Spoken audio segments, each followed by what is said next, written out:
under Albemarle County's continuity of governance ordinance. Okay, so that being the case, we have duly noted that, and we're ready to be in with some remote, some in-person participants today.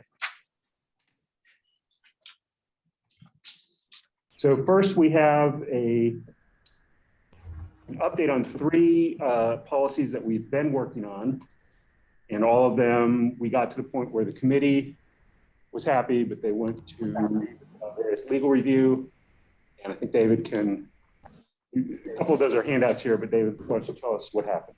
Sure. So the policy committee may or may not be aware that under the administrative services agreement that JMRL has with the city of Charlottesville, it lays out specifically that we use the city of Charlottesville's personnel manual, and if there are areas in which JMRL's personnel policy differs from the city's policy, it should be reviewed by the city. So we had three that we were talking about that I believe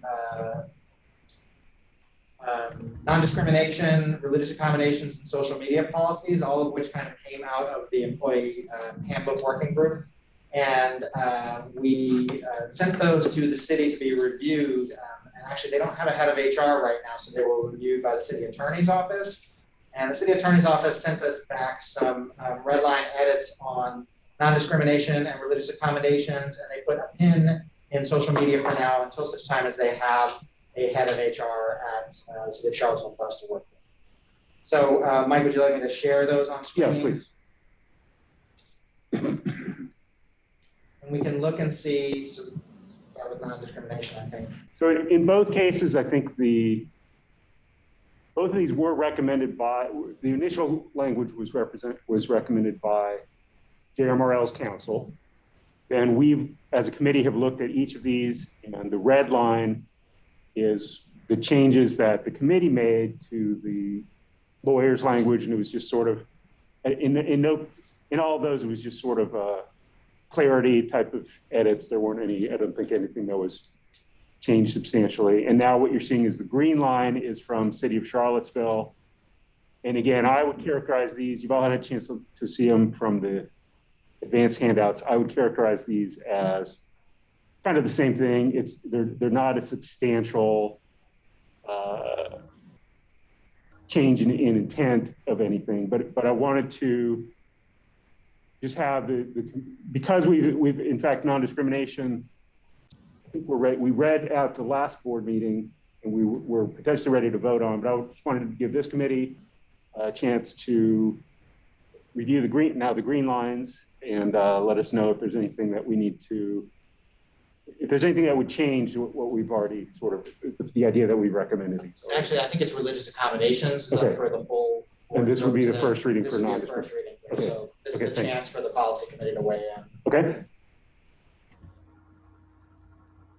So let's take them one at a time. Any comments about the edits the city proposed for non-discrimination? I mean, I do like the idea that we described as a City of Charlottesville personnel policy section, but they've made it even more specific. Say, here's exactly the part of the personnel policy that they're talking about.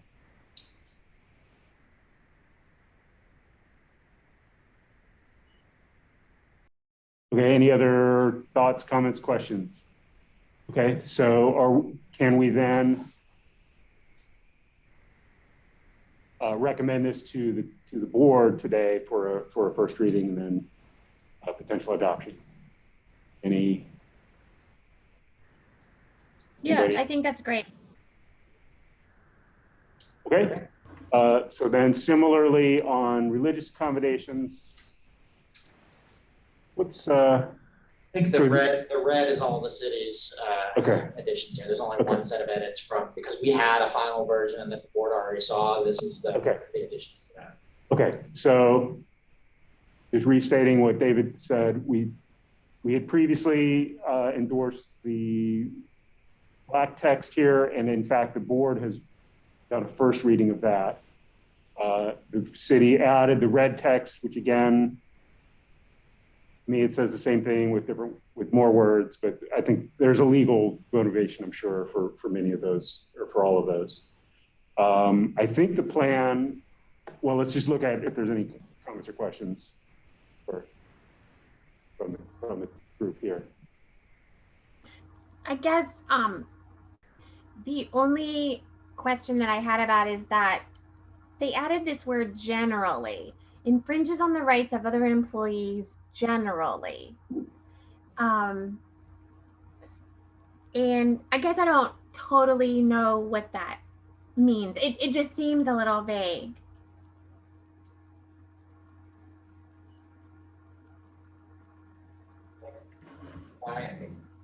I see what you're saying, Carla, because if you were specifically infringing on the rights of other employees, that would also be a problem.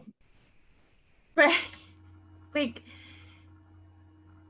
you're just infringing on the rights of other employees, right?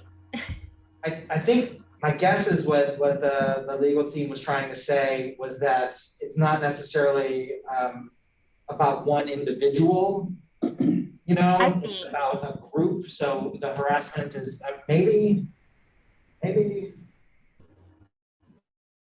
terms of infringes on the rights of other employees Generally. I don't think it gets in the way of JMRL's goals here. Right. It's not, but so you're saying that the generally is about multiple employees versus the rights. I'm not sure. Those employees. Is that? Yeah. Maybe it's just referring to the nature of their religion. I'm not absolutely sure, Carla. We could take that back to the city. Yeah. Hold up passing this.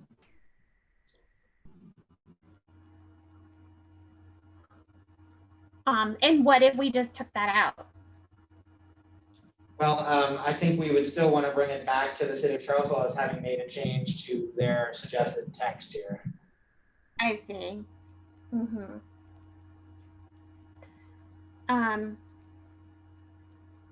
Mike, do you have thoughts about that? My thoughts are, let's just take a step back on the context here. We're already bound by various, first of all, we're doing this because it's the right thing, but there's also a legal context that we're required to do it for EEOC. And so if we didn't have this at all, we would still this would still be applicable essentially if we didn't have any of this. We're just making it kind of clear for everyone in advance that this is a commitment that we have, and just giving our stakeholders, which in this case is mostly employees, I suppose, describing what the deal is. This word to me, I mean, so taken as in a general sense, the overall policy is just telling employees, hey, we're going to accommodate you, but this sentence particular that we're looking at is in the context of we're going to accommodate you, but there is a trade-off because the organization has a mission also that has to be balanced. And so does this word do anything to, I agree that clarity is always best, but the big picture is, I think we're communicating here, A, that we support accommodating religious needs, and B, but there is a organizational trade-off, and here's sort of some of the details. So yeah, it doesn't change the big picture for me. That's maybe a very long-winded way of saying that. Okay. It may cover some other situations that are not specifically addressed earlier in the sentence. Yeah. For instance, being free from the religion of others. So if you have someone in your workplace who's constantly proselytizing, right, that's maybe free speech, but it also is interfering with the right of people to be free of someone else's religion, which is addressed in all that ALA stuff that's online. So I mean, that word generally right there might cover other situations. That would be my also thought, and if I was second guessing what the lawyer may have been trying to accomplish, is just to make sure that it's a broad principle that's being invoked here. And so it is about the rights of employees. That's what the generally applies to. I mean, that's what I understand it to be. I'm sorry, are you saying generally as a group, or just generally meaning that we don't have to enumerate all the specific rights that are? That's right. Yeah, like it's not specifying, every single way in which somebody's rights may be infringed upon. Yeah. Okay, that's fine. It just seemed vague. Sure. I think sometimes what I've experienced through some of this process, sometimes the lawyers prefer to be, what you say is vague, and I would agree, is they might use the word broad, just to make sure we're articulating a broad principle here. That might be the goal. Right. Yeah, I get that. I think my bottom line is it doesn't stand in the way of the rest of the sentence and what this committee and what the full board agreed to. So how does this work? Like, since we've already done a reading, do we have to do 2 more readings because the text has been changed? Thomas and I discussed that, and he wanted to leave it as a potential to vote today. Okay. Assuming that the changes weren't substantial enough, but that we were going to throw the question out to the board, because if somebody else snagged on that word or had another question about it, then we wouldn't back up basically and do another first reading. Okay. I thought we would get caught on paid or unpaid leave. And that's what I was going to say, because all I would say to our staff, specifically to our managers, is that all unpaid leave needs to be approved by the library director. So that's just saying that there might be a circumstance in which that would happen, but it's not requiring any manager to offer any unpaid leave if somebody's out of their vacation or sick time. And to me, the word may in the previous sentence says that it's not a requirement, but these are some possible accommodations that that we could use. Okay, so then are we able to re-recommend the latest version to the board, and then the board will take over in terms of either voting today or a future day? Yeah, that's fine. Okay, that makes sense. Okay, so as far as the committee part is, then we're done. And then, as David mentioned, there's no changes to social media. It's just sort of a defer until for a dedicated HR team can look at it. So that's why we don't have that as a handout. There's nothing different other than sort of a tabling for now. Okay, so if we can move on then to the new policies, and these are all part of our regular schedule of review. And I think today the goal is at least pop them open in this group and see how far we get. So let's do that. Start with staff training. We did make a change to staff training. It got reopened. There was a minor update 2 years ago. Is that right? And I think it was to add number 5 here, the need for staff to meet JMRL standards for providing service to the public, including areas of equity, diversity, and inclusivity. So this was opened and discussed and brought back to the board 2 years ago. Yeah. With just that in mind. So I guess my first question is, do we need this as a policy level statement at all? I mean, I guess in that everything in this category to me ultimately is guidance from the board to the director, saying it's not a specific how-to, but these are priorities that we want the director to observe and achieve. I have two thoughts there, Mike. Yeah, go ahead. One, this does get a little specific in number 4 and number 5 here. It says that there needs to be some sort of training program, for technology and for EDI there. So staff have been working on that, because it specifically says from the board to me, you need to provide something for the staff in order to be trained in these areas. And my second thought is that I believe that this, I don't know all the history here, but I believe that this policy probably is a reflection of the time at JMRL in which staff was not allowed to participate in training or not given time or given opportunities. And the board stepped in and said to the director, hey, you need to make that happen. So I would think that our board would probably still support that. And it's a good thing to have on file. Yeah. So should I get, say, no, Jenny, you can't go do this or that, she can turn around and say, well, actually, the board would like me to be trained. Okay. I think I support that those principles. So if everyone else sort of agreed that the board should provide this general guidance, is there anything that needs to change here? Is there anything else? So the library supports membership in the VLA, and are there any other organizational memberships that the library covers for staff members? I'd like to actually bring that up. Thanks, Carla. I believe that at some point in time, this policy included some sort of statement that the library would reimburse a certain percentage of VLA membership, and now that's completely covered. But a question came up to me this morning about there's Public Library Association and there's the American Library Association, which also have membership dues, and some staff pay for those out of their own funds.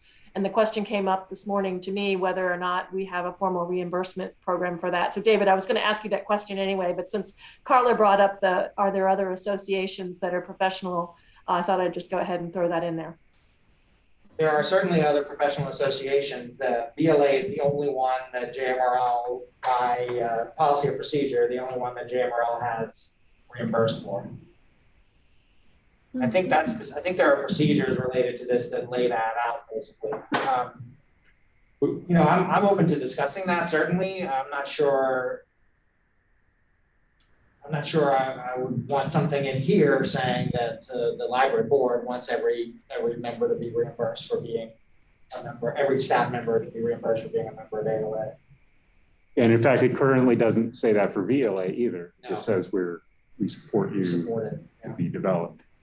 So the library certainly supports frequently staff attending the conferences of the national organizations, and even some more general, like either regional ones or very specific.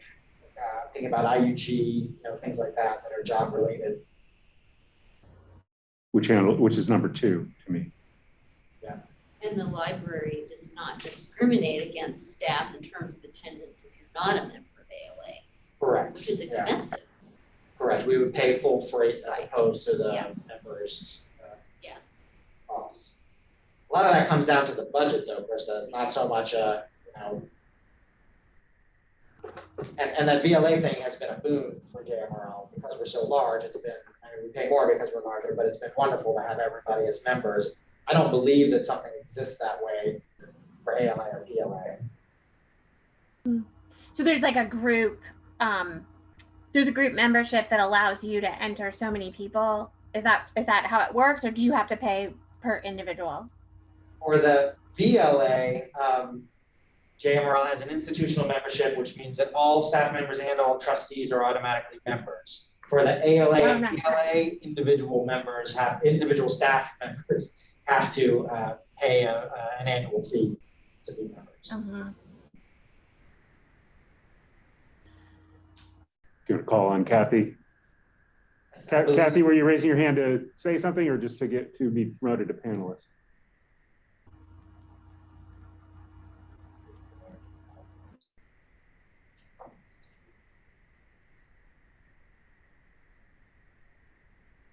Okay, well, Kathy, re-raise if you, or just chime in. If if you have some comments. So the only thing along in this discussion, you could put role in support of statewide or nationwide library activities. But 3 really, it talks about the organization, not individual staff.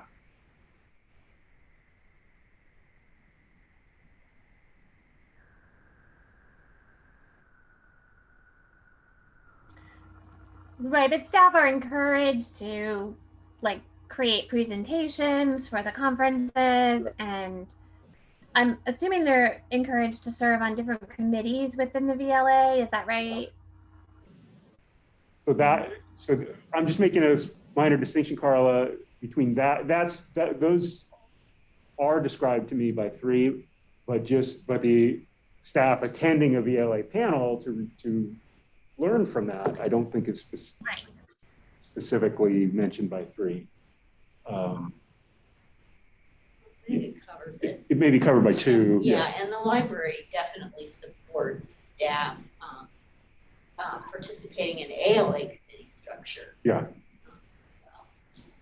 I don't love the word develop in number 2, and Krista and Lindsay have been working on the manual for this, but to me, this reads, staff individuals need to develop specific competencies. And what are we talking about? We're talking about like improve in those competencies. We're not talking about making new competencies, right? Is that the intention as you read it? Krista, what do you think about number 2 there?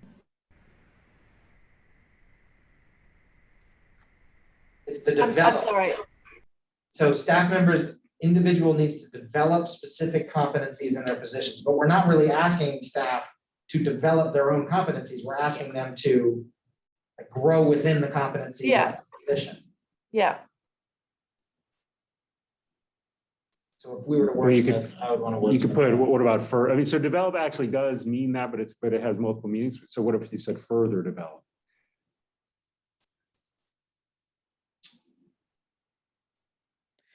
I mean, or improve would be the other, but that's improve implies maybe even a need for improvement.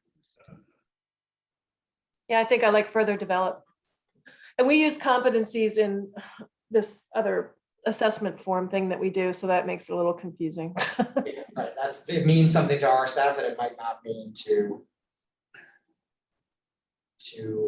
the outside reader, but this is clearly intended for JMRL staff. What was it? Further develop. It's the word develop I don't like. Expunge. Further, like the sentiment I'm trying to get to What is about like Enhance gets there, yeah. Enhance is a good word. Yeah. I like that. Yeah, it's good. Yeah. I'm sorry, I didn't mean to hijack the number 3 discussion. So actually, number 3, I've noticed on the very last, which is not a bullet, now it says JMRL supports VLA membership. So that, I think Chris's question would be, well, would you also want to put other organizations there? And what, and to support necessarily imply financially support. Because we used to spell out, I think here that we would reimburse, because I used to have to apply to be reimbursed for my VLA membership until we got this, everybody at JMRL is now a VLA member. And we had a percentage, I think it was 75% that we were reimbursed. We had to pay a little bit towards it ourselves, but we got reimbursed for the majority of it. And the question came up was whether we do that for ALA. Also, PLA is really a subset of ALA. So I think it's really just ALA. We don't, and we have not. Right. And I wouldn't, the VLA is spelled out here. Yeah. I wouldn't want to spell out maybe ALA. Okay. I mean, Do we need to take away that dash after your blinking cursor right there? See, it's part of like the convert to doc. It just Can't looks even odd. highlight. If you're taking away things, take away please the period at 5 because it's not consistent. Strike through. Period. I guess the only other step you could take is, David, research what an ALA subsidy would cost. I mean, you would start if there's a trade-off there, right? So, but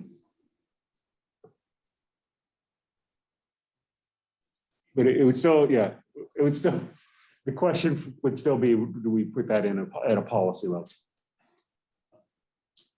Most of what they offer is available to non-members. Yeah, how else do staff know? I guess the other thing is we can see what other libraries do. I mean, well, there's a magazine, but I mean, it's really mostly conferences. JMRL doesn't discriminate. Yeah. Right now. Yeah, we have used in the past, we used to use an ALA membership to get discounts on materials, like if you ordered a bunch of National Library Week posters and things, but they no longer do that. Krista, you don't get, if you're a member, you don't get the discount on those things. Okay, that's good to know. We used to use John's membership number to get Because discounts. it was written into his employment contract that his ALA membership was paid for. Ah, gotcha. It's probably still written into mine too, but I don't think that I have asked the board to do that for me. And you don't get a membership, Do we- you don't get a discount on books either.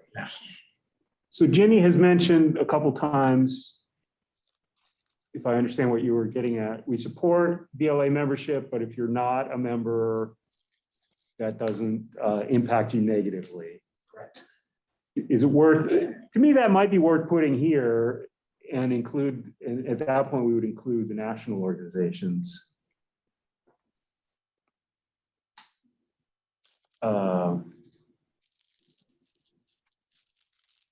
Because I don't see where, I mean, Jenny is saying that, but I don't see where it's written down anywhere. I think you could put it in number 3, but that doesn't mean that the library pays for the ALA membership of every staff. But they do support staff that want to participate in national library organizations. I mean, I've never heard of that not being supported. But for Well, JMRL to pay every staff ALA, It's a budgetary thing and it's also a scheduling thing for when it comes to conferences, not the membership, but the conferences. You know, there are times at which the library says no. well, yeah, because Like you might, if all of your staff came to you and wanted to go to a conference, then. yeah, obviously, I mean, you know.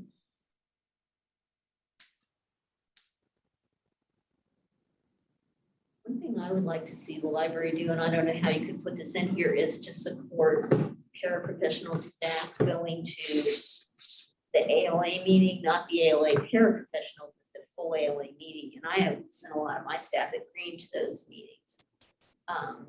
And I think it's a good thing. Yeah, I think this policy doesn't make a distinction between professional and paraprofessional staff. It just says the library is going to Yeah. support. Yeah. So I think we're getting a little into like kind of procedural things. I mean, I would be okay with that addition, Mike. That would be fine. I don't know if it's necessary. Yeah. I'm not certain how, off the top of my head, how I would word it. This one we haven't taken back and talked to any of the managers about. We did for group visits, but not for this one. So that's probably an opportunity there to get some more feedback. Okay, do we then as a committee want to, we've got some things on the table to think about. Do we want to take it to the managers and then come back with anything that they have to say, and then we can sort of finalize at the next meeting? I think that makes sense. Okay. Okay, I have a question. Shoot. Number 5. Yeah. It indicates a need for staff to meet JMRL standards when providing services to the library, including in the areas of equity, diversity. Is there a reference point to where the standards are? That's an excellent question, Yeah. Kathy, and we've been working on this for a while, but do not yet have competencies. So that the place where it's going to live is in the employee assessment. There are a set of core competencies. you know, they're things like, here's what everybody does in their job, and it's like, show up to work on time, you know, be polite to people, and training committee and the equity committee are working on some competencies here, but we haven't settled on any yet. When we do, then there will be a place, but it won't be as part of a policy, you know, for the, I mean, anybody in the world can see it, but it won't be posted with our policy manual. It'll be mostly an internal document. The training manual requires certain things. I mean, that's in there. Yeah. And so, I mean, that could be referenced.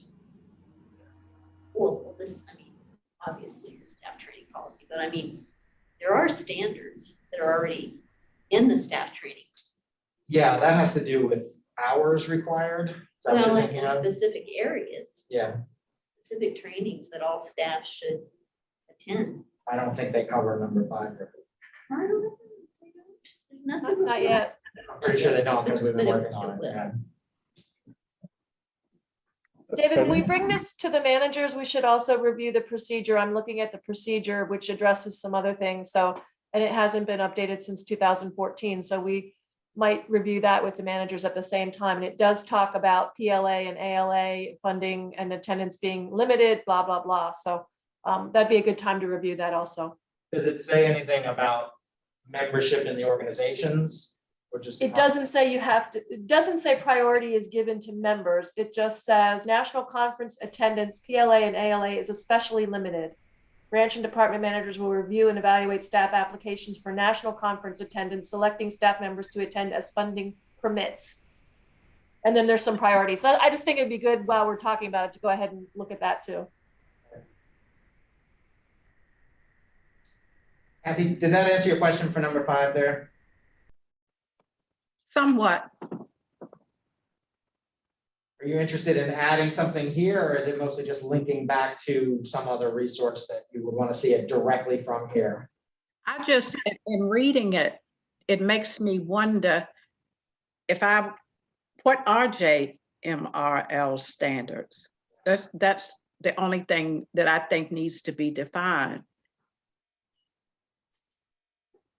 But, you know, you indicate where it was, so if no one else has any concern, that's fine. Well, so you could add to meet JMRL standards parentheses. I wouldn't necessarily link it, but you could say parentheses as described in training manual, customer service statement. If there's a specific EDI manual. Or the mission statement. And other documents, Mhm. Close paren. You could start to, you know, point to some examples of what standards we're talking about.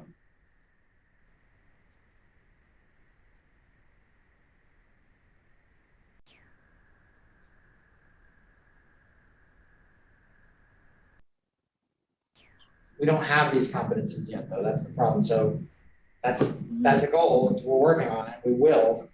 But take it out until you get there, but leave the rest in. What we do have. Yeah. But if you put, even if you left it in and said mission and values, comma, and other applicable documents, maybe it gets too legalistic, but it's just saying, and I mean, you could read it as any of these that exist. You know, core competency may not exist today, but it may exist in the future. Definitely under inspection. I like this idea, Kathy, and I think it's good. And especially if you know, this policy committee has talked in the past about some of these personnel policies not necessarily being as forward facing. Because this doesn't really, the public might be interested in this, but it doesn't really help them on their day-to-day, like how do I use the library or whatnot. Right. And so we could get a little bit more specific about this.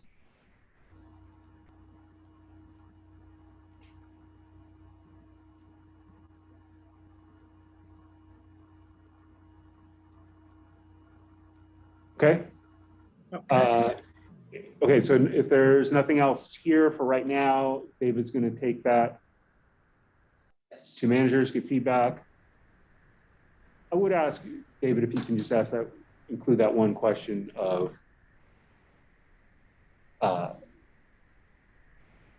should we have explicit statement about professional membership is not a factor in promotion and so forth, unless it is, I don't know. From what I understand, Jenny's saying it's not. Discuss that. That might be in those procedures that Krista mentioned, and if not, that seems like a good spot for that. Yeah, and I would And put then- a question mark. And then folks who are like, let's say a staff member is working towards their MLS. So I'm assuming we offer like some sort of reimbursement for, I guess, for full-time employees. Yeah, and that is addressed in those procedures. In There's the procedure. Okay, that's what I wanted to know. Let me pull it Scholarship up. for that, Carla. What's Let me that? pull There's a scholarship program for that specifically. Oh, okay, great. For staff working on masters in library science. Yeah, that's the end part of the procedures that I was talking about before. JMRL supports staff members in pursuit of a professional degree in library science. Individual agreements will be developed between JMRL and the potential student. Staff members must be there's some requirements. They have to be a member of JMRL for a year. It has to be an ALA accredited program. There's a dollar amount to the support and an agreement for service following completion. These, again, were reviewed in 2014 and haven't been updated lately, which would be good for us to review. There's, I think, another procedure for that specifically too. But from a policy level, it seems to me that is something that operations has put in place as an example of 1 and 2. We're supporting development of specific expertise or enhancing competencies by, among other things, offering this MLS scholarship. So the question would be, do we write MLS scholarship at the policy level? And to me, probably not. I don't see. Yeah, I can go either way with it. I just was wondering where that information lived. I mean, it's a long-standing thing, so it could be a second line right under JMRL supports BLA Association membership. Just a piece of information.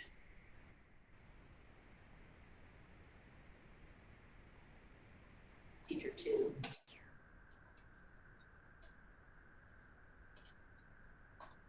What is this all called? Krista? It's under the procedure is staff training and development, but then there's a section that just is about that. So yeah, scroll down to the procedure under training. Oh, that's a different one. Yeah. There's a specific library degree scholarship procedure. Oh, okay. Much more detailed here. Right. And then the first part of that is included in that procedure 2.2 for staff training and development.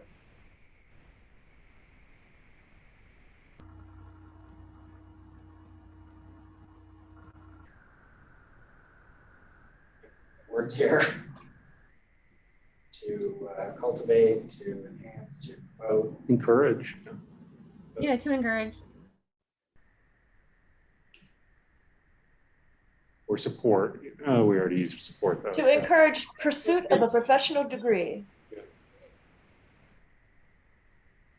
This has been a hugely popular program. We have quite a few staff who've been through this and are now professional librarians at JMRL. It's a different story than when it was developed, because at the time you had to drive to DC That's or right. North Carolina to get a degree, and now you're from your house. But I just want to point out, and I can go either way on this, if you put it here, you're basically saying, hey, director, you have to offer this scholarship, whereas currently it's something that's has been decided at the operational level. It has been offered for years. The only reason I would see that going away would be a cataclysmic That's a budget kind of budget thing. thing. And I think at that point, the board's got a lot of things that they're gonna have to look back at policy and see what, will come and go.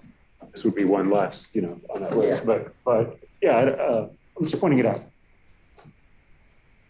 I definitely, this is already covered, as Kristen just showed, this is covered in library procedures. Yeah. I don't think it needs to be here, but it answers the question that Carla asks. The TUI.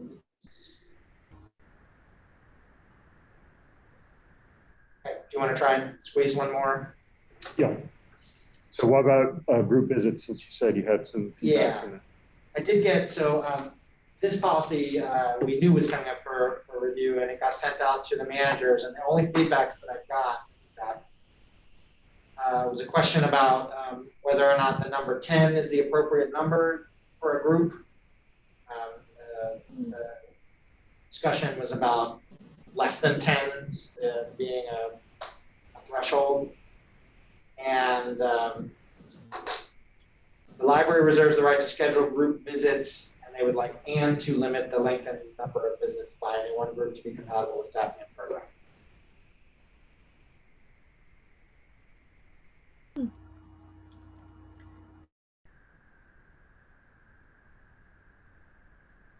So, Do we want and or in order to?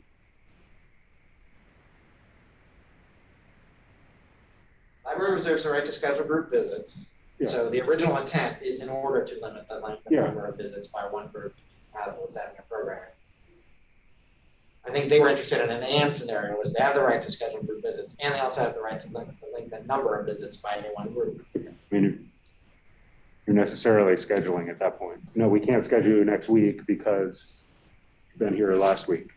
But either way. I think they would be interested in policy to look back on that they can then show to somebody to say, Okay, hey, I see. I don't. We reserve the right to limit the length, and scheduling is one technique. Yeah, sure. Okay. I think and is a little more friendly than in order to. Yeah, We okay. want it, so That's good. We're wanting to limit if we don't have to. So what do the branch managers here think about groups, the size of groups, 10 or more people? I have a question, David. Yeah. From time to time, this is pre-COVID, we would have one of their adult groups come in. They would never let us know that they're coming in. It would be maybe, I don't know, maybe 10 adults. These were special needs adults. But they weren't asking for like library tours or anything. They would bring the group to the library and they would, look at books and so forth. Are we still considering this group visits if they're just a drop-in, or even though they were coming pretty much weekly or every other week? Just curious, that was a question that was asked by my staff. Yeah, that's much less disruptive than what this is intended to govern, I think. This is basically about asking staff to provide additional services, right? Or it might be like during a program, like if you bring in 20 people and there's only room for 25, then that group is taking up the whole thing. Okay. So my gut says that if it's not a problem for you, and if you have an arrangement with that organization and you have a general sense of what they're going to need when they come in, and they're not requiring additional staff time from you all, then you can handle that kind of on a managerial level. But if there's a problem, if it's interfering with services to other people, then you could use this policy to talk to that group about framing this a little better, so that they would have the times that work best for you and your staffing, and not during X, Y, or Z time when A, B, and C are happening, things like that. Okay. Yeah, I think that's right. And that does happen. But if a group is not asking for those specific things, you really don't want to say no to people. No, yeah. This Because one, it's a good thing. right, yeah. Yeah. Especially now. Yeah, I mean. Yeah, I'm the tone of this, I'm not. It says welcomes visits by groups. I mean, it almost seems to me there's a distinction between a group visit, which is requesting special attention, and a visit by a group of people. And that is not, or at least that's what I feel like I'm hearing from this part of the discussion. And so that's not clear from the first sentence, the way it's phrased. Yeah, because 5, it's like if I come in with my whole family, that's Right, more than right. 5 people. Well, you know, I think it would be good for new managers to understand that distinction, and I don't know if it's appropriate to put it here, but it is something that you learn over time. You know. Yeah, I think I'd like to see it clarified here, because this is where it seems to me the managers, that's the only place they have to point to. And we wouldn't want somebody to not have it, but we also wouldn't want somebody to point to this in a situation where it doesn't really, shouldn't really, where we wouldn't really want it to apply. So yeah, I think the first sentence needs to be tweaked somehow to specify the group. It's more of a group to visit, maybe something I'm just talking out loud. A group visit would be 5 or more people for visiting for the purpose of. Yeah, you have to change the definition of group visits to include the fact that they're asking for sort of a dedicated attention. Yeah. I like this. I think this is a good idea because we talk a lot, you know, leaving it vague right there. So you run into like the Ophelia's situation, you leave it open for people's, you know, one person's idea of what's a disruption is different from another. So you leave it open for a group coming back and saying, hey, you didn't let us in, but you let that other group come and do this. So the more clarity we can get, the better. Yeah, and But I was also thinking, like, so let's say a group of people, like a book club, wants a tour of the library, but there are only 7 people in the book club. Like, I would assume the managers would still want that to be a scheduled, you know, visit, even though it's below 10 people. Does that make sense? On the flip side, the manager might be able to handle it on an ad hoc basis, but you just wouldn't be able to guarantee it. You wouldn't be able to guarantee it, yeah. Mm-hmm. So I think, so let's all, I think we're kind of out of time, but this is a great start. Let's take this to ask everyone to think about some language, some sentences along the lines of what we're discussing. Send those in by email. We'll compile those and do sort of a red line of suggestions, and we'll look at that. We'll start at that point at the next meeting. And just wanted to make a quick note, we do have a library visit request form, so we want to make sure whatever we say in this is compatible with that library visit request form. And we should also reference it as well. So that's great point. Great point. Yeah. Okay. All right. If there's no last, and then so we're going to just leave emergencies to the next. We'll slide that forward. But again, I would start with